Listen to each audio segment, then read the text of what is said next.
ஈரேழு உலகையும் காத்தருளிய மிக உத்தமமானவள் இலட்சுமி தேவி மிகுந்த பணிவுடனும் மரியாதையுடனும் எழுந்து நாராயணரின் அருகே சென்று அவரது திருவடிகளில் பணிந்து வணங்கிவிட்டு தனது கேள்விகளை சொல்லத் தொடங்குகிறாள்.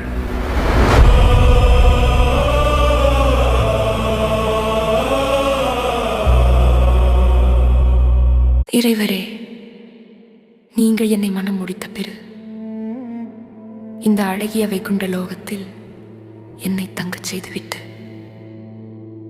நீங்கள் மட்டும் யுகாயுகங்கள் தோறும் பூமிக்கு செல்வது ஏன்? அது என்ன ஒரு புதுமையான செயல்? அதை நான் அறிந்து கொள்ள விரும்புகிறேன். அந்த ரகசியத்தை எனக்கு புரியும்படி நீங்கள் தான் விளக்க வேண்டும்.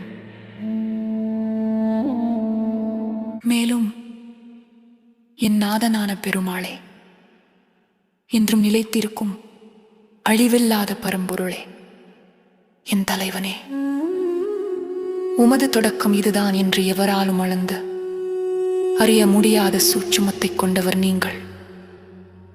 தேவர்கள் அனைவருக்கும் முதன்மையானவராகவும் மும்மூர்த்திகளுக்கும் முதன்மையானவராகவும் நிற்பவரே.